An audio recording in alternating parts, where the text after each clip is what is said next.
नमस्कार बच्चों, मैं शिवानंद पाराशर फिर से आपका जीआईएस की तरफ से इस आईएएस के प्रोग्राम के लिए स्वागत करता हूं। तो बच्चों, पिछली बार हमने क्या पढ़ा था? हमने पढ़ा था कि कौन कौन से यूरोप के लोग, कौन कौन सी यूरोपियन पावर्स इंडिया में आई थी। फ्रेंच आए थे, ब्रिटिशर्स आए थे, डच आए थे, डेन्स आए थे, और क्यों ब्रिटिशर्स ही सक्सेसफुल हुए, ये सब हमने पढ़ा था। अब आज हम देखेंगे कि ब्रिटिशर्स ने पहले तो यूरोपियन पावर्स के साथ वॉर जीते, फिर इंडिया में किस तरीके से धीमे धीमे अपने रूल को आगे बढ़ाया, किस तरीके से पूरे इंडिया के ऊपर उन्होंने कंट्रोल किया, क्या कारण थे, कौन कौन से उन्होंने वॉर्स लड़े, ये सब हम पढ़ेंगे। ठीक है, उससे पहले इस प्रोग्राम को अपना आशीर्वाद देने के लिए श्री गुरुजी श्री नए पद्म सागर जी महाराज एवं गुरनी श्री मैना जी साहेब जी का हार्दिक धन्यवाद करता हूं। साथ ही दिल्ली से श्री संजय जी संकलेचा जी एवं गुजरात से श्री मेहुल जी रूपानी जी का भी धन्यवाद करता हूं। तो बच्चों, आज हम एक नया टॉपिक स्टार्ट कर रहे हैं। जैसा कि मैंने बताया कि ब्रिटिशर्स ने आखिर किस वजह से इंडिया के ऊपर इतना रूल किया, 200 साल तक हमारे ऊपर जो रूल किया था, वो क्या कारण थे। तो आपको अब ऐसे देखना, जैसे मैंने पहले बताया था कि हिस्ट्री भी हम एनालाइज करके पढ़ेंगे, रटना नहीं है, हमको एनालाइज करनी चीजें। ठीक है, तो अगर वॉर हो रहा है तो क्या कारण होगा उनको जीतने का। आप खुद से सोचिए कि अगर दो बच्चों में लड़ाई हो रही है तो किस वजह से कोई जीतेगा? कोई बच्चा ज्यादा ताकतवर होगा, है ना। तो यहां पे भी जो अंग्रेज थे, जो इंग्लिश थे, उनके पास वॉर लड़ने के अच्छे तरीके थे, जिसको हम बोलते हैं मिलिट्री स्ट्रेटजी। अच्छी स्ट्रेटजी बनाते थे कि किस तरीके से वॉर लड़ा जाए, कहां पे कौन से घोड़े भेजने हैं, कहां पे कितने पैदल वाले लोग भेजने हैं, ये सब स्ट्रेटजी। फिर किसको साथ में लेना है, किसको साथ में नहीं लेना है, किस राजा को अपने साथ में लेके किस तरीके से जीतना है। समझ रहे हो? तो अगर आपको आता है कि क्वेश्चन आता है कि ब्रिटिशर्स ने इंडिया में क्यों, क्या कारण थे वो लोग यहां पर जीते, तो आपको रटने की जरूरत नहीं है। You just have to think कि what would be the reason. Simply they would have better ways of fighting a war. ठीक है, साथ ही में उनके पास हथियार अच्छे होंगे, सुपीरियर आर्म्स उनके पास थे। एक और कारण क्या हो सकता है कि जो लोग लड़ रहे हैं उनको एक लड़ने के लिए कोई वजह भी होनी चाहिए। कोई अगर वॉर लड़ रहा है, उसमें जो सैनिक जा रहे हैं वो क्यों जाएंगे? उनको अच्छी सैलरी मिलेगी, या फिर वो अपने देश के लिए किसी के लिए लड़ना चाहेंगे। तो यहां पे अंग्रेजों के साथ दोनों कारण थे। एक तो अंग्रेज जो थे, एक कंपनी थी, बेसिकली एक कंपनी वॉर लड़ रही थी यहां पे पहले 1857 तक। तो वो अपने जो सैनिक थे, जो हायर करते थे, इंडियंस ही होते थे वो लोग, उनको एक टाइम पे सैलरी देते थे। बाकी राजा महाराजा जो थे उनके पास, क्योंकि वो राजा थे, तो कभी कभी नहीं दिया, दिया काइंड्स में दे दिया, इस तरीके से था। तो एक ये कारण हो गया। Another reason was that the Britishers had the nationalistic pride, they were fighting for their own country. लेकिन उस समय तक इंडिया जैसा कोई एक फीलिंग नहीं थी। समझ रहे हो आप? ऐसा नहीं था कि एक कोई भारत देश है, समथिंग कॉल्ड इंडिया, कोई इंडियन टेरिटरी है, ऐसा नहीं था। पूरा इंडिया कई सारे छोटे छोटे राजाओं के अंडर था। तो एक जो वॉर लड़ रहे हैं उनके अंदर ये भी नहीं था कि हम अपने देश के लिए वॉर लड़ रहे हैं। इसलिए क्या होता था कि कभी कोई राजा किसी से मिलके अंग्रेजों के खिलाफ लड़ रहा है, तो कभी वही राजा अंग्रेजों के साथ लड़ रहा है, जो हम आगे पढ़ेंगे, आगे देखेंगे क्या हो रहा था। बाकी जो एक और कारण था वो ये था कि सिलेक्शन जो था, मतलब कमांडर जो रहेंगे, जो वॉर लड़ने के लिए जो कमांडर्स रहेंगे, वो मेरिट के आधार पर ये लोग सेलेक्ट करते थे। मेरिट मतलब जिसके अच्छा दिमाग है, जो अच्छी रणनीति बना सकता है, उनको हायर करते थे। लेकिन राजा महाराजाओं में क्या था इंडिया में, वो किसको हायर कर लेंगे कि ये रानी का भाई है, ये मेरे बेटे का दोस्त है, इस तरीके से हायर कर लेंगे, चाहे उसमें ऐसी क्षमता हो या नहीं हो, स्किल हो या नहीं हो। ये भी एक कारण था। तो आप खुद से सोचिए कि एक वॉर जीतने के लिए क्या चाहिए, वो उनमें हो रहेगा। तो अच्छी मिलिट्री स्ट्रेटजी रहेगी, जो सैनिक को हायर करेंगे, उनको सैलरी टाइम पे देंगे। सिलेक्शन जो था कमांडर्स का वो एक मेरिट के आधार पर था। प्राइड था, एक नेशन का एक प्राइड था, जो अभी आज हम देखते हैं कि हम जैसे 15 अगस्त पे 26 जनवरी पे हमें फील होता है ना कि हम भारतीय हैं, हमारे भारत के लिए हमें कुछ करना है, वैसी वाली फीलिंग नहीं थी। जबकि अंग्रेज जो फाइट करते थे वो लड़ रहे थे कि हमें एक एम्पायर खड़ा करना है, हमें एक साम्राज्य बनाना है, हमारे जो इंग्लिश जो लोग हैं उनके लिए हमें ज़्यादा प्रॉफिट बेचना है, तो वॉर लड़ रहे थे उस समय, ये हो रहा था। फिर फाइनेंशियल बैकअप भी अच्छा था। फाइनेंशियल बैकअप मतलब कि कंपनी था, कंपनी जो थी वो ट्रेड कर रही थी, एक जगह ट्रेड करती थी, वहां से जो पैसा आ रहा है उसको यूज करके सैनिक हायर कर लिए और फिर वॉर लड़ने के लिए, तो पैसे की प्रॉब्लम नहीं आती थी। बाकी हमने पिछले वीडियो में डिस्कस किया था कि फ्रेंच को ये पैसे का प्रॉब्लम आया था, इसलिए वो वॉर नहीं लड़ पाए थे, डेन्स को भी आया था। तो ये सारे कारण थे कि ब्रिटिशर्स हमारे ऊपर रूल कर पाए। समझ गए आप लोग? बहुत ही सिंपल है, रटना नहीं है। We don't have to memorize things, we just have to think, analyze कि what would be the possible reasons. So it's very simple, right? Now I'll show you in this map that before Britishers India में क्या था, कौन कौन rule कर रहा था India में, जिससे कि हम जब आगे पढ़ेंगे कि ब्रिटिशर्स ने जिनके साथ वॉर्स फाइट किए तो वो कौन लोग थे।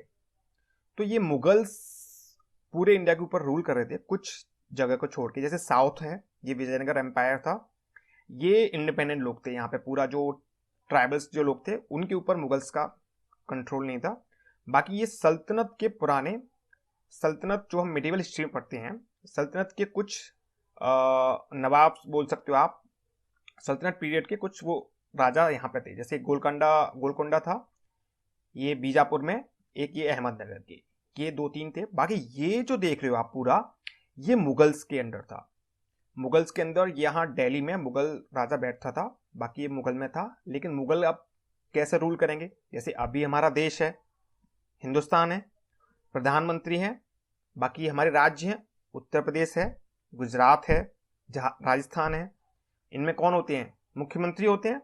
ऐसी बाकी भी छोटे छोटे राज्य बना रखे थे और उनमें नवाब बोला जाता था उस समय, नवाब को बिठाते था, या दीवान बोलते थे। दीवान का हम मतलब अभी आगे पढ़ेंगे। तो उनमें उनको रूल कर रहे थे, वो रूल किसके नाम पे करते थे, मुगल के नाम पे ही रूल करते थे। और वहां से जो रेवेन्यू आएगा, वहां से जो टैक्सेस लगाएंगे, पैसा जो आएगा, वो कुछ पैसा अपने पास रखेंगे, जिससे कि वो वहां पे अपनी जो छोटी छोटी उनकी जो टुकड़ियां रहेंगी सेना की, उसको देख सकें, वहां के जो लोग हैं उनके लिए जो कुछ करना है वो कर सकें। और बाकी का पैसा किसके पास जाएगा, मुगल राजा के पास। लेकिन राज किसके नाम से करते थे, मुगल राजा के नाम से राज कर रहे थे। तो ये था। तो सबसे पहले जो ब्रिटिशर्स आएंगे वो बंगाल के थ्रू अंदर आए। बंगाल में उन्होंने पहला एक बड़ा वॉर लड़ा, फिर बिहार, ये इलाहाबाद, ये पूरा आगरा के नाम से था, ये अजमेर के नाम से था। फिर ये राजपूत लोग भी थे यहाँ पे, उन्होंने भी मुगल्स की सुप्रीमेसी मान रखी थी। तो इस तरीके से ये था। अब हम धीमे धीमे पढ़ेंगे कि कौन कौन से वॉर्स फाइट किए ब्रिटिशर्स ने। जो कि ये जो मैप है, नेक्स्ट मैप, ये मैप जो है ये दिखा रहा है आपको कि ब्रिटिशर्स ने कब कब कहां कहां अपनी सुप्रीमेसी, अपना कंट्रोल, अपना उन्होंने स्टैब्लिश किया। ठीक है, ये अभी हमें इतना इसमें कुछ रटने की कुछ जरूरत नहीं, मैं जस्ट आपको इसके थ्रू ये दिखा रहा हूं कि किस तरीके से ब्रिटिशर्स ने पूरा कंट्रोल कर लिया था धीमे धीमे धीमे। वही हम यहाँ पे आज देखेंगे। ठीक है, तो सबसे पहली बात कि बंगाल को उन्होंने जीता, तो कैसे जीता। हमने पिछले वीडियो में देखा था कि वो ट्रेड करने आए थे, ट्रेड की परमिशन ली उन्होंने। तो राजा जो थे उस समय औरंगजेब से परमिशन ली थी बंगाल में फ्रीली ट्रेड करने का। फ्रीली ट्रेड करने का मतलब था कि उनको कोई ड्यूटी नहीं देनी पड़ती थी। वहां का जो लोकल रूलर होगा वो उनसे कुछ नहीं मांगेगा, सीधा वो दिल्ली में मुगल रूलर को अपना 3,000 रुपए साल का पैसा दे देंगे, बाकी जितना ट्रेड करना है वो कर सकते हैं। उस समय राजा ने नहीं सोचा था कि इंग्लिश जो लोग हैं उनका कुछ ऐसे इंटेंशन है कि they want to rule over the India, ऐसा उनको नहीं पता था। उनको था कि ठीक है, ट्रेडर्स हैं, अपना ट्रेड करेंगे और बाकी का हमको मुगल राजाओं को पैसा मिलेगा। लेकिन ऐसा नहीं हुआ। धीमे धीमे उन्होंने लोकल पॉलिटिक्स में अपना इंटरफ्रेंस स्टार्ट किया, इंटरफियर किया, और धीमे धीमे उन्होंने पूरे इंडिया के ऊपर रूल करने लगे। तो वही हम पहले अभी बंगाल में देखेंगे किस तरीके से किया। तो 1700 में बंगाल का एक दीवान बना मुर्शीद कुली खान। दीवान जो होता है उसका काम होता है रिवेन्यू कलेक्ट करना। रिवेन्यू मतलब टैक्स लगा के वहां पे, या तो दो ही काम होते थे उस समय, या एक तो था कि एग्रीकल्चर जो भी प्रोड्यूस हो रहा है उस पर आप टैक्स लगाओगे तो वो काइंड में लगता था, ठीक है। दूसरा जो लगेगा ट्रेड हो रहा है उस पर टैक्स लगाओगे, उस टैक्स से जो पैसा आएगा उसको रेवेन्यू मतलब एक बोलते थे कि राजस्व हिंदी में जो बोलते हैं। तो वो काम था मुर्शीद कुली खान का। मुर्शीद कुली खान था वो बहुत ही एबल नवाब था, अच्छा एडमिनिस्ट्रेटर था, जिसने अच्छे से रूल किया, जिसकी वजह से बंगाल जो था बहुत ही प्रॉस्परस बना। अब यहाँ पे हम एक और चीज मैं आपको समझाऊंगा कि प्रॉस्परस होगा ट्रेड की वजह से। अब ट्रेड वहां पे क्यों हो रहा है, क्योंकि एक बहुत बड़ी कोस्ट लाइन आप देख सकते हो बंगाल में, ये पूरा बंगाल में था, पूरा जो बांग्लादेश है अभी वो पूरा बंगाल में आता था, ठीक है। तो ये कोस्ट लाइन थी, कलकत्ता एक पोर्ट था, उसकी वजह से ये अच्छा ट्रेड यहाँ से होता था, चाइना की तरफ हो रहा है या फिर इधर यूरोप में ऐसे घूम के होता था, जिसकी वजह से ये और बाकी के साउथ ईस्ट कंट्री जो हमने देखे थे उनसे ट्रेड हो रहा है, इसकी वजह से ये प्रॉस्पर बन पाया, राइट। और ब्रिटिशर्स का भी मैक्सिमम जो इंपोर्ट था वो बंगाल से ही था, अराउंड 60 to 70% जो इंपोर्ट था वो ब्रिटिशर्स का बंगाल से ही होता था। इसलिए बंगाल उनके लिए बहुत ही इंपॉर्टेंट था कि उनको अपने ट्रेड के राइट्स प्रोटेक्ट करने थे कुछ भी हो जाए। तो हुआ ऐसा कि 1756 में, अगर पहले हम पढ़ेंगे यहाँ पे बैटल ऑफ प्लासी, पहला एक वॉर लड़ा ब्रिटिशर्स ने डायरेक्टली, बैटल ऑफ प्लासी, जो कि बहुत इंपॉर्टेंट बैटल है। इसको बोला जाता है कि बैटल ऑफ प्लासी की वजह से ही ब्रिटिशर्स थे जो कि उनको अपनी एक पावर का पता चला, उनको पता चला कि they can win war against mighty forces, किस तरीके से उनके इंटरनल फैक्शंस हैं, इंटरनली किस तरीके से डिवाइडेड है, जो भी राजाएं हैं वो किस तरीके से फायदा उठा सकते हैं और धीमे धीमे अपना राज बढ़ा सकते हैं। तो एक जो हमने अभी देखा मुर्शीद कुली खान, इसका ग्रैंड सन सिराजुद्दौला बहुत ही यंग था, वो एक नवाब बना।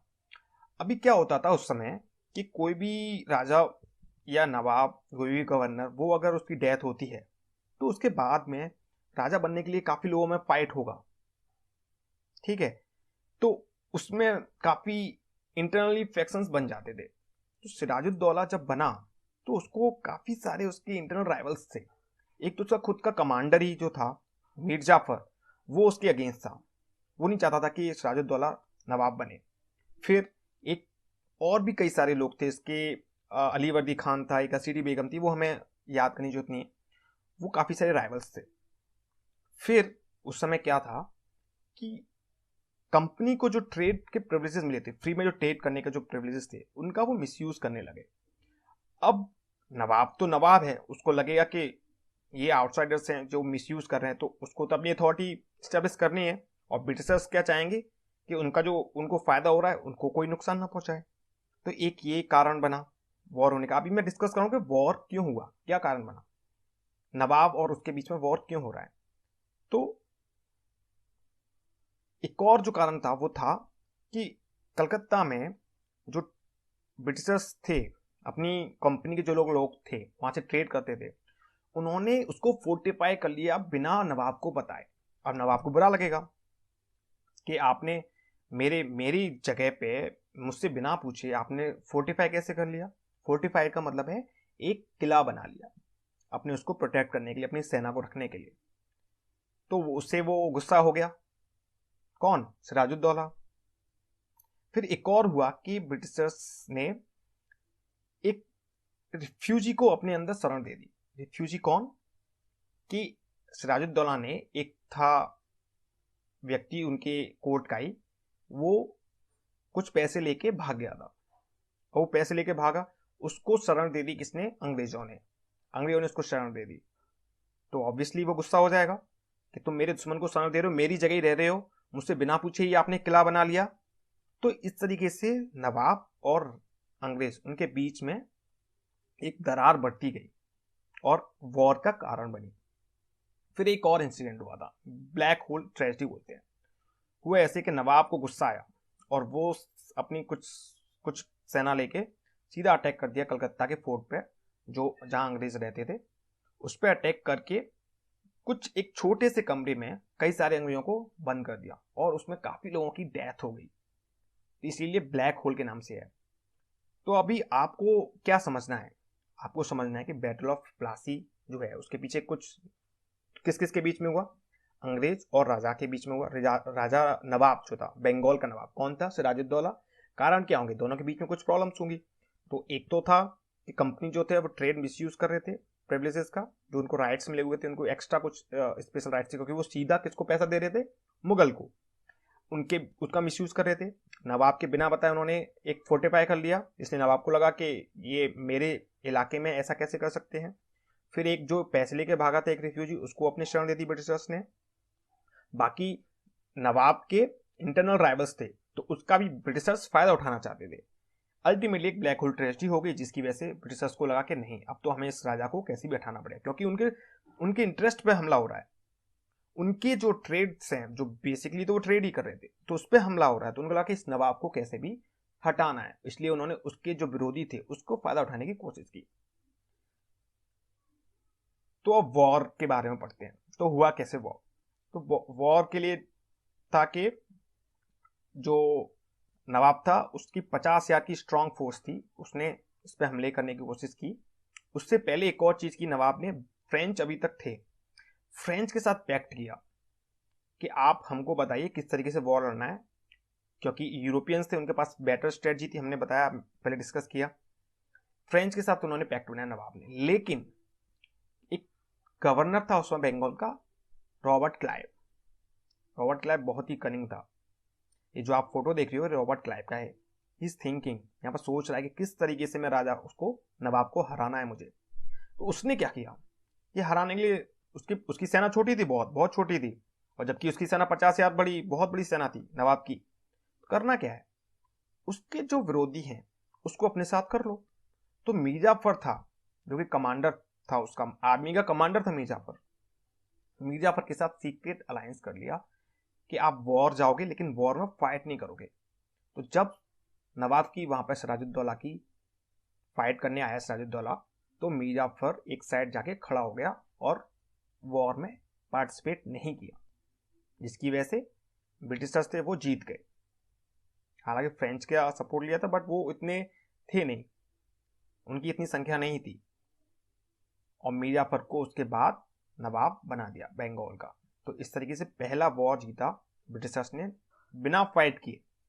ब्रिटिशर्स को देखो कुछ नहीं करना पड़ा, उनके पास बहुत ही कम लोग थे, लेकिन उन्होंने बस चालाकी क्या की, मीरजाफर को अपने साइड कर लिया, इंटरनल फैक्शन को अपने एक तोड़ बीच में से किसी को अपने साइड करके वॉर जीत लिया। इस तरीके से उन्होंने ये वॉर जीता। अब इसके बाद हुआ क्या, बैटल ऑफ प्लासी के बाद हुआ क्या। तो बैटल ऑफ प्लासी, अब ये से भी आपको रटना नहीं है, आपको सोचिए कि होने होगा क्या, पैसे मिलेंगे, जमीन मिलेगी, है ना, कुछ स्पेशल राइट्स मिलेंगे। तो ब्रिटिशर्स को जमींदारी मिल गई 24 परगना की। परगना एक एरिया जैसे अभी डिस्ट्रिक्ट होता है, ऐसे परगना उस समय का था। आप बस इतना समझिए कि वॉर में जीतने के बाद ब्रिटिशर्स को 24 परगना की जमींदारी मिली। जमींदारी क्या होती है कि वहां से पूरा राइट हो गया रेवेन्यू लेने का। जमींदारी का मतलब कि वहां पे जितनी भी जमीन है, वहां पे जो लोग खेती कर रहे हैं, एग्रीकल्चर जो कर रहे हैं, उनसे टैक्स लगाने का राइट मिल गया ब्रिटिशर्स को। दूसरा, अब सिर्फ उसका नहीं मिलना चाहिए, पूरा कंट्रोल रहना चाहिए। ऐसा नहीं हो कि नवाब कुछ ऐसा डिसीजन ले लेके उनको फिर से कुछ प्रॉब्लम हो, इसलिए एक ब्रिटिश रेजिडेंट जो बोलते हैं, मतलब वहां पे रहेगा एक ब्रिटिशर्स, जो भी पर्सन होगा वो राजा के नवाब के कोर्ट में रहेगा, नवाब को उससे पूछ के कुछ करना होगा, इस तरीके से। और बाकी ट्रेड इंपॉर्टेंट था कि पैसे कमाना, तो ट्रेड को पूरी तरह से मोनोपलाइज कर लिया। पूरे जो टैक्स जो लगना चाहिए उनके ऊपर टैक्स नहीं लगता था। बाकी जो इंडियन जो ट्रेडर्स थे उनके ऊपर टैक्स लगता था। एंड कलकत्ता के ऊपर ब्रिटिशर्स का पूरी तरह से कंट्रोल हो गया, पूरी तरह से कलकत्ता उनके अंडर आ गया। और इंपॉर्टेंस यह है बैटल ऑफ प्लासी की कि इससे ब्रिटिशर्स को सबसे पहले यह पता चल गया कि उनकी संख्या कम होने के बाद भी वो बड़े बड़े राजाओं को हरा सकते हैं, नंबर एक। दूसरा, उनको ये पैसे मिलने लग गए, जमींदारी मिली, तो अब उनको रेवेन्यू उनको स्ट्रांग होने लग गया, तो वो बाकी के वॉर्स भी इजीली फाइट कर सकते थे, सैनिकों को रख सकते थे, और कलकत्ता के ऊपर कंट्रोल पूरा हो गया। और उनको ये हो गया कि अब बंगाल में उनको कुछ प्रॉब्लम नहीं होगी और अपना ट्रेड करते रहेंगे। ये बहुत बड़ा इंपॉर्टेंस था बैटल ऑफ प्लासी का। अगर बैटल ऑफ प्लासी में मीर जाफर अगर नहीं जाता ब्रिटिशर्स के साथ में, ब्रिटिशर्स हार जाते, तो हो सकता है कि ब्रिटिशर्स हमारे ऊपर रूल नहीं करते। इस तरीके से हमें सोचना है। ये जो आप फोटो में देख रहे हो, ये मीर जाफर है, ये मीर जाफर है, ये रॉबर्ट क्लाइव है। तो ये पेंटिंग का पर्पस जो है वो ऐसे दिखाना है कि देखो आप, ये झुक रहा है, ये किस तरीके से ब्रिटिशर्स के सामने वहाँ के लोकल रूलर्स झुक जाते थे। ये जो पेंटिंग है इसके बारे में थोड़ा सा डिस्कस कर देता हूँ।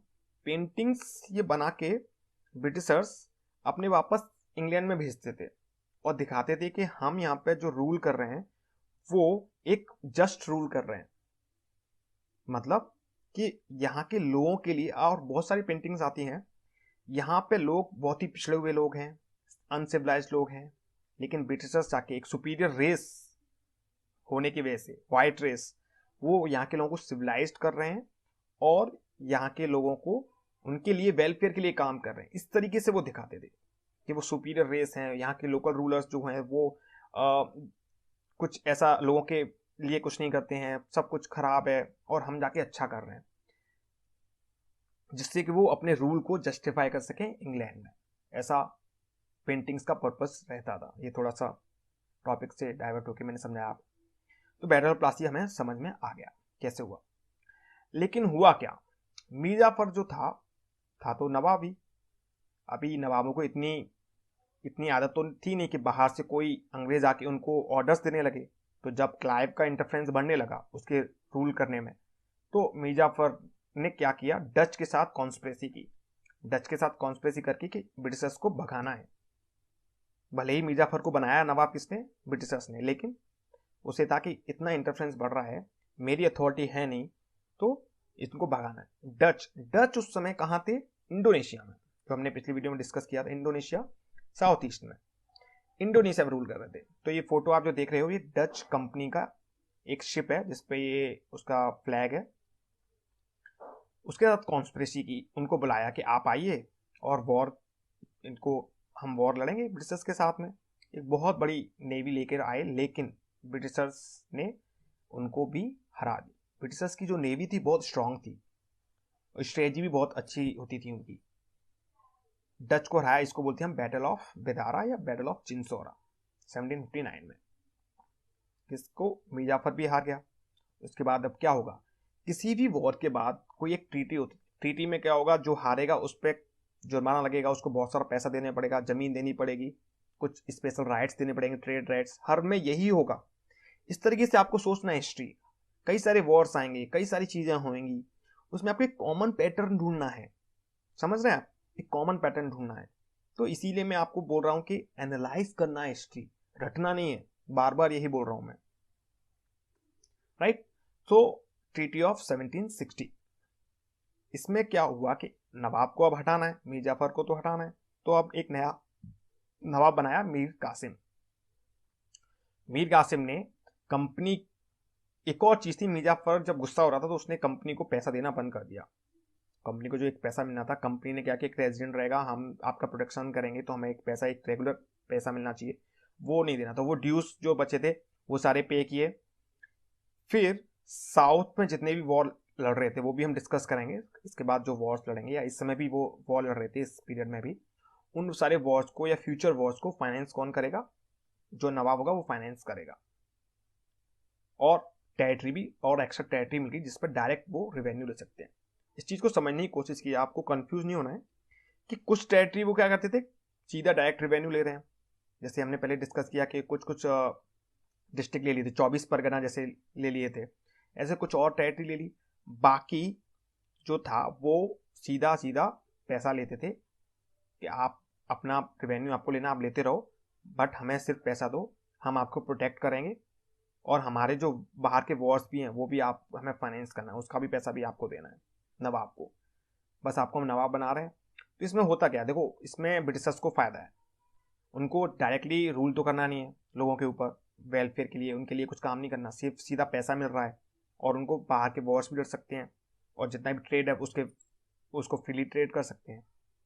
ये था। तो ये ट्रीटी ऑफ 1760 हुई बैटल ऑफ प्लासी के बाद। अगर हमें याद रखना है तो बस हमें ये सोचना है कि बैटल ऑफ प्लासी जो था वो क्यों हुआ, सिराजुद्दौला था, ब्रिटिशर्स थे, उनके बीच में क्या हुआ, कौन सी वजह थी जिसकी वजह से उनके बीच में वॉर हुआ, फिर बैटल ऑफ प्लासी में क्या हुआ, क्यों ब्रिटिशर्स जीते, मीर जाफर उनके साइड में हो गया था, मेन कॉज यही था जिसकी वजह से रॉबर्ट क्लाइव की चालाकी की वजह से वो जीत पाए। ठीक है, फिर उसके बाद जो ट्रीटी होगी तो उसमें क्या होगा, तो ऑब्वियसली कुछ पैसा मिलेगा, कुछ टेरिटरी मिलेगी, बाकी कुछ एक्स्ट्रा चीजें हो जाएंगी। तो ये इस तरीके से हम याद रख सकते हैं। अच्छा, अब उसके बाद जो एक इंपॉर्टेंट जो बैटल है हिस्ट्री में जो हमें पढ़ना बहुत इंपॉर्टेंट है वो है battle of Buxar. Battle of Buxar एक ऐसा वॉर है जिससे ये डिसाइड हो गया कि अब तो ब्रिटिशर्स को कोई रोक नहीं सकता है। देखो, प्लासी के बाद उन्होंने जरूर सिर्फ एक बंगाल पर रूल किया, बट अभी भी मुगल्स का रूल चल रहा था वहां पे सेंटर में। मुगल के नाम से ही बाकी और भी जो राजास थे वो रूल कर रहे थे। बट इसमें क्या होगा कि सीधा सीधा मुगल जो रूलर है, किंग है, एम्परर है, वो इन्वॉल्व हो जाएगा। तो इससे ये भी वॉर ब्रिटिशर्स ने जीता। इससे ये डिसाइड हो जाएगा कि अब तो ब्रिटिशर्स को कोई रोक नहीं सकता है। हालांकि बाद में कई सारे वॉर्स लड़े, मराठास के बारे में हम पढ़ेंगे, मैसूर के वॉर्स लड़े, वो भी हम पढ़ेंगे। लेकिन इस वॉर से तो ये डिसाइड हो गया था कि अब तो ब्रिटिशर्स को कोई नहीं रोक सकता है। तो क्या कारण थे, क्यों हुआ? हमने देखा मीर कासिम को बना दिया, फिर भी मीर कासिम को लगा कि ठीक है, मुझे ब्रिटिशर से लेकिन थोड़ी दूरी बना के रखनी है, अपने को मुझे नवाब बन के तो रहना ही है। तो उसने कैपिटल जो थी उसको मुंगेर कहाँ पे, बिहार में, मुर्शिदाबाद से मुंगेर में ट्रांसफर कर लिया, जिससे ब्रिटिशर से दूर रह के आप अपनी टेरिटरी उस पर आप रूल करो, मैं अपने पे टेरिटरी में अपने रूल करूंगा। लेकिन हुआ क्या, जो डेप्टी गवर्नर था बंगाल का, जो कलकत्ता वाले बंगाल वाले एरिया में रूल कर रहा था, वो तो बिहार में चला गया मीर कासिम, वहां से बंगाल, बिहार, उड़ीसा इनको रूल कर रहा है। पर वहां का जो डेप्टी गवर्नर था उसको जो रेवेन्यू का अकाउंट्स भेजना उसने भेजना बंद कर दिया। क्यों? ब्रिटिशर्स ने रोकने चालू कर दिया। ब्रिटिशर्स चाहते थे कि अब कैसे भी हमें आगे अपना रूल बढ़ाना है। एक तो ये कारण था जिसकी वजह से वो थोड़ा एंग्री हो गया नवाब मीर कासिम। एक और कारण था कि दस्तक क्या होती है उसका मिसयूज कर रहे थे ब्रिटिशर्स। दस्तक क्या था? एक परमिट था, परमिट उसको बोलते थे दस्तक। परमिट किस बात का? ट्रेड करने का, कुछ प्रोडक्ट्स पे ट्रेड होगा जिसपे कंपनी को टैक्स नहीं देना होगा, उसको दस्तक था। अब दस्तक का यूज करना था सिर्फ कंपनी को, लेकिन कंपनी के जो ऑफिसर थे वो अपने प्राइवेट ट्रेड करने लगे और उसका मिसयूज करने लगे दस्तक का। दूसरा, जो दस्तक परमिट था उसको लोकल रूल ट्रेडर्स को भी बेच देते थे पैसे में। जो लोकल ट्रेडर होगा अब उसको तो कंपटीशन में पीछे रह जाता था, क्योंकि उनका प्रोडक्ट जो है जब वो एक्सपोर्ट कर रहे हैं, बाहर भेज रहे हैं सामान, उन पर टैक्स नहीं लग रहा, या कुछ बाहर से मंगा रहे हैं उस पर कोई टैक्स नहीं लग रहा है ब्रिटिशर्स को, उनको ये दस्तक दे रखा है। लेकिन जो वहां का लोकल ट्रेडर है बंगाल का, उसको देना पड़ रहा है, तो वो क्या करेगा, उससे वो खरीद लेगा दस्तक को। किससे? ब्रिटिशर से, और उसको फिर फायदा हो जाएगा। तो ये मिसयूज होने लगा, जिसकी वजह से काफी सारा रेवेन्यू लॉस होने लगा नवाब को। तो देखो, किसी वॉर के यही है, पैसा बहुत इंपॉर्टेंट है, तो रेवेन्यू लॉस होने लग गया। दूसरा, अथॉरिटी उसकी कमजोर होने लगी। वहां का जो लोकल गवर्नर था, डिप्टी गवर्नर बंगाल का, वो उसके ऑर्डर्स नहीं मानने लगा। तो इसकी वजह से नवाब को गुस्सा आ गया। तो नवाब ने क्या किया, सारे के सारे ड्यूटीज खत्म, ड्यूटीज बोलते हैं टैक्स, सारे टैक्स खत्म कर दिए। जब टैक्स खत्म कर दिए तो ब्रिटिशर्स का जो स्पेशल राइट्स थे वो खत्म हो गया। अब ब्रिटिशर्स और लोकल ट्रेडर्स जो थे वो इक्वल हो गए, बराबर हो गए। वो बराबर हो गए, उनको कुछ अलग से कुछ प्रिविलेज नहीं मिल रहा है। तो फिर क्या होगा, वॉर होगा। वॉर किसमें हुआ? मीर कासिम और कंपनी में 1763 में एक ये वॉर हुआ। ठीक है, तो बैटल ऑफ बक्सर के दो मेन रीजन थे, एक तो मिसयूज ऑफ दस्तक, दूसरा डेप्यूटी गवर्नर ने अथॉरिटी बंगाल को जो था वो ब्रिटिशर्स के कहने में आ गया, और जो नवाब था मीर कासिम उसके ऑर्डर्स को डिफाई करने लगा, मतलब नहीं मानता था, और नवाब ने सारी ड्यूटीज एबॉलिश कर दी, जिसकी वजह से वॉर हुआ। पहले खुद वॉर लड़ा बैटल ऑफ बक्सर 1764 में हो रहा है, लेकिन 1763 में कई सारे छोटे छोटे वॉर लड़े जिसमें वो हार गया। हारने के बाद क्या हुआ, वो पास का एक दूसरा जो नवाब थे वहां के, इलाहाबाद, जैसे हमने देखा था फिर उसमें मैप में बंगाल था, बिहार था, फिर अवध, जो यूपी अवध वाला जो रीजन है यूपी का, वो वहां अवध में था नवाब सुजाउद्दौला, जो कि इस फोटो में आप देख सकते हो ये सुजाउद्दौला है। सुजाउद्दौला के पास चला गया और वहां पे जाके एक अलायंस बनाया, किसके साथ, सुजाउद्दौला के साथ ही मुगल एम्परर शाह आलम उस समय रूल कर रहे थे, मुगल एम्परर। तीनों की सेनाओं ने मिलकर ब्रिटिशर्स के साथ वॉर किया, लेकिन ब्रिटिशर्स ने हरा दिया। कारण अगर यहां पर लिखना है हमें क्यों हरा दिया, तो हमने जो पहली स्लाइड में डिस्कस किया है वो हम यहाँ पे लिख सकते हैं। अगर in any case if it comes to write whatever the cause that they won, तो सेम रीजन ही लिखने हैं। किसी वॉर लड़ने के लिए क्या, फिर से हम डिस्कस कर लेते हैं क्या होगा। अच्छा रेवेन्यू उनको मिल रहा था, बंगाल से ट्रेड जो मिल रहा था उससे रेवेन्यू मिल रहा था, अच्छी स्ट्रेटजी थी, अच्छे उनके पास आर्म्स थे, जो कमांडर्स थे वो अच्छे कमांडर्स थे, और जबकि ये जो राजा थे वो पुराने तरीके से ही अभी वॉर लड़ रहे थे। ये कारण था, ये अभी भी हाथियों पे वॉर लड़ रहे थे, जबकि ब्रिटिशर्स के पास अच्छी बंदूकें थी, अच्छी स्ट्रेटजी थी। तो इसकी वजह से ये बैटल ऑफ बक्सर भी जो अलायंस था, किस किस का अलायंस, ये बहुत इंपॉर्टेंट है। अलायंस जो था इसमें मुगल एम्परर भी थे, शाह आलम II, सुजाउद्दौला जो कि अवध के नवाब, एंड मीर कासिम जो कि बंगाल का नवाब था। ये तीनों ने मिलकर बैटल ऑफ बक्सर में हार गए। अब इसका जो रिजल्ट है वो बहुत इंपॉर्टेंट है, ठीक है। ये जो आप फोटो देख रहे हो ये शाह आलम II है।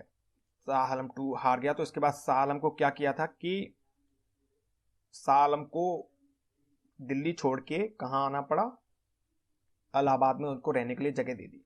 देखो एक चीज यहां मैं बताता हूं कि ब्रिटिशर्स अभी भी जो राजा महाराजा है उससे सीधा इस तरीके से उनकी अथॉरिटी तो कुछ रह नहीं रहती, लेकिन उनको एक सिंबॉलिक तरीके से राजा रखने देते थे। क्यों वो नहीं चाहते थे कि लोकल जो लोग है ना, जनता जो है वो उनके अगेंस्ट हो डायरेक्टली। उनको ये चीज बहुत अच्छी समझते थे कि अगर पूरी लोग जो जनता है हिंदुस्तान की वो अगर अगेंस्ट होगी तो हम कैसे नहीं रूल कर पाएंगे। इसलिए सिंबॉलिकली राजा था, वो सिंबॉलिक राजा रहता था, खुद राजा नहीं बने स्टार्टिंग में, खुद राजा नहीं बने, राजा रहेगा काफी टाइम तक, 1857 तक रहेगा। तो शाह आलम तो था लेकिन मुगल एम्परर था, बट उसको दिल्ली से हटा के इलाहाबाद में रख दिया और इलाहाबाद दे दिया।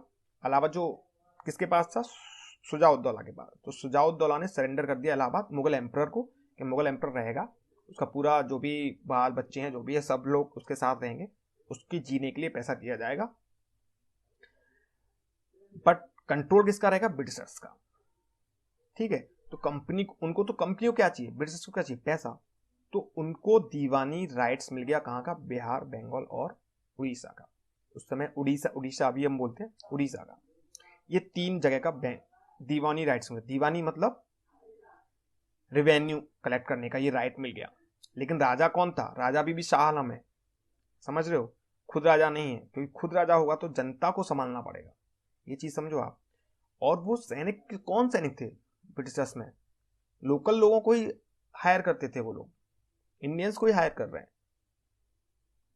तो लोग उस समय ऐसा इंडियन फीलिंग नहीं थी। अगर आप ये बच्चों आप ये लगेगा कि ऐसा कैसे है, बाहर के लोग हैं, उस समय तो सब लोग बाहर के ही थे, बाहर के राजा आपस में लड़ रहे हैं, ऐसा इंडियन फीलिंग नहीं थी। और एक राजा एक बहुत बड़ी चीज होती थी, तो इसलिए राजा शाह आलम था वो रहेगा, इलाहाबाद में रहेगा। मेन था पैसा मिलने का अधिकार मिल गया ब्रिटिशर्स को। और सबसे इंपॉर्टेंट बात, वो अब आगे की सोचने लगे, कौन, ब्रिटिशर्स अब आगे का सोचने लगे। वो नहीं चाहते थे कि सीधा सीधा वो रूल करें और बाहर से जो लोग आक्रमण करते हैं उनको वॉर लड़ना पड़े। इसलिए अवध जो था एक बफर स्टेट बोलते हैं कि आप जहां मेन रूल है, हमारा जो कंट्री है, जैसे अभी पूरी तरह से बंगाल पे कंट्रोल था ब्रिटिशर्स का, तो बंगाल के बगल में था अवध, तो अवध बन जाएगा बफर स्टेट कि अगर बाहर से कोई और अटैक कर रहा है तो पहले उसको अवध जीतना पड़ेगा, बाद में हमारे उस पे आएगा। तो बाहर से उस समय अफगान अटैक करते रहते थे, अफगान से या मराठा इस समय काफ़ी स्ट्रांग हो गए थे। इवन 1761 में दे लॉस्ट द पानीपत। आपने मूवी का नाम सुना होगा, पानीपत मूवी। तो थर्ड बैटल ऑफ पानीपत जो हुआ था मराठास का और अहमद शाह अब्दाली का, वो हार गए थे, लेकिन थोड़े टाइम बाद ही उन्होंने रिकूप कर लिया अपने आप को। तो वो लोग वॉर्स करते रहते थे। वो हम आगे देखेंगे कि कैसे ब्रिटिश के साथ उनके वॉर हुए, मराठास के साथ भी वॉर्स हुए। तो इस तरीके से उन्होंने, ये बहुत इंपॉर्टेंट चीज़ है कि एक बफर स्टेट बना के रखा। डायरेक्ट खुद के अंडर में नहीं लिया अवध शाह आलम उसमें रखा हुआ है, सिर्फ राइट्स जो था दीवानी राइट्स वो लिया। ठीक है, तो इसको बोलते हैं ड्वेल गवर्नमेंट कि दो लोगों का रूल रहेगा, दो गवर्नमेंट रहेंगी बंगाल में। कौन कौन रहेगा? नवाब भी था और कंपनी भी था। नवाब का काम था सिर्फ लोगों के रिस्पॉन्सिबिलिटी, लोगों के पीस बना के रखना, ऑर्डर बना के रखना, वो उसका काम है। जनता किसके पास जाएगी? नवाब के पास, उसके पास नहीं जाएगी। लेकिन ब्रिटिशर्स के पास नहीं जाएगी। लेकिन कंपनी के पास रेवेन्यू कलेक्ट करने का पावर थी। दूसरी निजामत क्या है? निजामत है पुलिस और जुडिशियल फंक्शन। पुलिसिंग भी आ गई, जुडिशियल फंक्शन भी आ गया। ये भी किसके अंदर आ गया? ब्रिटिशर्स के अंदर आ गया। तो लेकिन ये बहुत ही लोगों के लिए बहुत ही डिजास्टर्स था। वाई? क्योंकि जो नवाब था उसकी रेस्पॉन्सिबिलिटी थी कि लोगों के वेलफेयर के लिए कुछ काम करे, बट उसके पास ना तो पैसा था, ना पुलिस थी, ना जुडिशियल थी। दूसरी तरफ जिनके पास था, ब्रिटिशर्स के पास, उनके ऊपर कोई रेस्पॉन्सिबिलिटी नहीं थी डायरेक्ट वेलफेयर करने के लिए। तो वो क्या करेंगे? ज़्यादा से ज़्यादा टैक्स वसूल करेंगे। उनको क्या मतलब लोगों के साथ क्या हो रहा है। तो ये इस तरीके से वहाँ के बंगाल के लोगों के लिए बहुत डिजास्टर्स रहा ये ड्वेल गवर्नमेंट का रूल, जो कि 1772 में फिर बंद हो गया था, जो कि हम बाद में देखेंगे किसने किया, कैसे हुआ। तो बच्चों, आज हमने ये दो बहुत ही इंपॉर्टेंट टॉपिक्स, हमने दो वॉर्स जो थे, battle of Plassey and battle of Buxar, ये हमने आज देखे, जो कि थोड़ा सा ब्रीफली हम फिर से रिवाइज कर लेते हैं कैसे है क्या है। फिर से एक बार देख लेते हैं कि ब्रिटिशर्स जो थे पावर कंसोलिडेशन किया तो क्यों किया, क्या कारण थे। तो उनके बेटर मिलिट्री स्ट्रेटजी थी, अच्छे आर्म्स से वॉर्स लड़ने के लिए, रेगुलर सैलरी देते थे अपने सैनिकों को, जिससे सैनिक हमेशा लड़ने के लिए तैयार रहते थे। सिलेक्शन, जो कमांडर्स का सिलेक्शन था वो मेरिट पे करते थे, उसके स्किल्स बेस पे करते थे। जबकि राजा महाराजा जो करते थे वो किसके बेसिस पे करेंगे? उनके कोई भाई भतीजा ऐसे तरीके से करेंगे।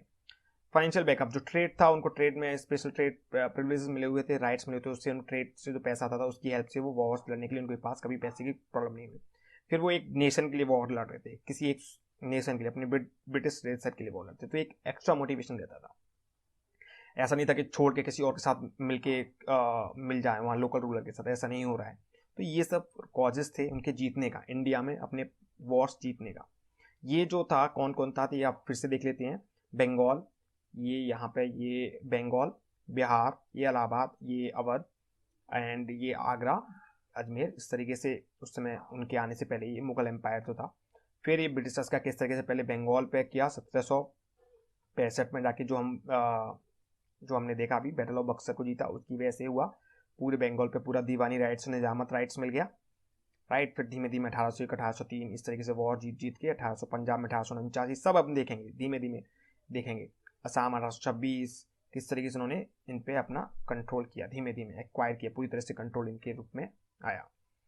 ठीक है, तो बंगाल को जीतने के लिए बैटल ऑफ प्लासी हुआ। बैटल ऑफ प्लासी किस किस के बीच में हुआ? सिराजुद्दौला और ब्रिटिशर्स के बीच में। क्यों हुआ? क्योंकि सिराजुद्दौला के एक जो रिफ्यूजी था, उनके जो ट्रेजर लेके भागा था, उसको वहाँ ने शरण दे दी थी। फिर उनकी सिराजुद्दौला की अथॉरिटी को वो नहीं मानते थे ब्रिटिशर्स, उसको डिफाई कर रहे थे। उन्होंने कलकत्ता फोर्ट को फोर्टिफाई कर लिया था। जो ट्रेड था उसको मिसयूज कर रहे थे। बाकी उनके जो इंटरनल राइवल्स थे उनको सपोर्ट कर रहे थे, जिसकी वजह से वॉर हुआ। बाद में पहले एक इंपॉर्टेंट हुआ था ब्लैक होल ट्रेजेडी, जिसमें कई सारे ब्रिटिशर्स को एक कमरे में बंद कर दिया था, जिसकी काफ़ी सारे ब्रिटिशर्स की डेथ हो गई थी।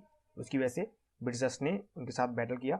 इसमें मीर जाफर था, वो पहले से मिला हुआ था, पहले से वॉर लड़ने से पहले मिला हुआ, जिसकी वजह से वॉर लड़ने से पहले ही सिराजुद्दौला जो नवाब था वो हार गया। हालांकि नवाब ने फ्रेंच के साथ पैक्ट किया था, बट वो उनकी हेल्प नहीं किया। मीर जाफर नया नवाब बना। इसमें मीर जाफर ने बहुत सारा पैसा दिया ब्रिटिशर्स को, जमींदारी मिली 24 परगना की, ट्रेड पूरी तरह से उनके अंडर आ गया, ब्रिटिशर्स के अंडर, कलकत्ता पूरी तरह से उनके अंडर आ गया। उससे स्टार्टिंग बोला जाता है ब्रिटिश एम्पायर की स्टार्टिंग हुई। और बाहर बाद में जो वॉर्स लड़ने के लिए जो पैसा मिलना चाहिए, कांस्टेंट पैसा मिलता रहा बंगाल से, ये एक और सबसे बड़ा मोटिवेशन मिला। ये पता चला कि किस तरीके से बड़ी बड़ी सेनाओं को हराना बहुत आसान है, मुश्किल नहीं है ब्रिटिशर्स के लिए। ट्रीटी 1760 हुई। इसमें ट्रीटी होने से पहले जो था एक बैटल ऑफ बिदारा हुआ 1751 में, वो डच के साथ हुआ। मीर जाफर जो था वो डच के साथ कॉन्फ्रेंस करके वॉर लड़ने की कोशिश की, जिसमें कि ब्रिटिशर्स जीत गए और डच हार गए। ठीक है, डच कौन होते हैं? नेदरलैंड, हॉलैंड के, जो यूरोप में हमने पहले देखा था। इसी हारने के बाद मीर कासिम को नया नवाब बनाया। मीर कासिम ने बहुत सारा पैसा दिया इसको, ब्रिटिशर्स को, और बाद के जो भी वॉर्स थे उनको फाइनेंस करने के लिए पैसा दिया कंपनी को, और बहुत सारी टेरिटरी मिल गई। ये ट्रीटी ऑफ 1760 थी। Battle of Buxar battle of Buxar जो हुआ वो किस किस के बीच हुआ? नवाब जो था मीर कासिम, शुजाउद्दौला अवध का नवाब, और कौन रहा? Mughal emperor Shah Alam II। इन तीनों की सेना थी और ब्रिटिश, इनके बीच वॉर हुआ। क्यों हुआ? मेन कॉज था दस्तक का मिसयूज करना और नवाब की जो अथॉरिटी थी उसको डिफाई करना। ये दो कारण थे मेन। उसकी वजह से नवाब ने सारी ड्यूटी से एबॉलिश कर दी, सारे टैक्स हटा दिए, जिसकी वजह से उनका पूरा ट्रेड अब खत्म होने लगा ब्रिटिशर्स का। इसलिए ब्रिटिशर्स को वॉर लड़ना ही पड़ा, जिसमें कि वो मीर कासिम को पहले हराया, फिर मीर कासिम जो अलायंस था जैसे बताया उसके साथ लड़ा, इसमें हरा दिया अलायंस को। लड़ा किसने था? हेक्टर मुनरो नाम का एक जो ब्रिटिशर्स मेजर था, उससे इनको हरा दिया। बाद में ट्रीटी ऑफ इलाहाबाद हुई। ट्रीटी ऑफ इलाहाबाद बहुत इंपॉर्टेंट है। ट्रीटी ऑफ इलाहाबाद में ये हुआ कि जो शाह आलम था वो इलाहाबाद में आके रहेगा। इलाहाबाद शुजाउद्दौला था, वो इलाहाबाद के अंदर दे दिया, सेंडर कर दिया राजा को, एम्पर वहां पे रहेगा। कंपनी को पूरी दीवानी मिल गई और निजामत मिल गया। तो कंपनी के हाथ में पूरी तरह से रॉबर्ट किसने किया? रॉबर्ट क्लाइव ने। कंपनी के हाथ में पूरी तरह से, ये आप जो देख रहे हो ना फोटो में, ये वही है कि ये एक पैक्ट हो रहा है, ये शाह आलम है और ये रॉबर्ट क्लाइव है। कलेक्शन रेवेन्यू आ गया, पुलिस जुडिशियल फंक्शन आ गया, लेकिन डायरेक्ट रूल नहीं करना था लोगों के ऊपर। इस वजह से लोगों के लिए काफ़ी डिजास्टर्स रहा। तो बच्चों, आज हमने एक बहुत बहुत इंपॉर्टेंट जो चीज़ थी वो हमने टॉपिक था हिस्ट्री में पढ़ा। मैं पूरी तरह से कोशिश कर रहा हूँ कि आपको ये रटना ना पड़े, चीज़ें समझना है कैसे वॉर में मेनली इंपॉर्टेंट होता है पैसा, और जो आपकी सेना होगी वो बाद में। एक तीसरा जो रीजन आता है कि कोई एक जिसको बोलते हैं ट्रेटर कोई होगा, जैसे मीर जाफर था। बाद में भी कई सारे बैटल्स में हम पढ़ेंगे कैसे क्या था। और सबसे इम्पोर्टेंट था कि ब्रिटिशर्स को ये पता चल गया कि इनको हराना बहुत बहुत आसान है। तो ये था आज इतना ही। एक नया वीडियो लेके आएंगे नया लेक्चर के साथ। तब तक के लिए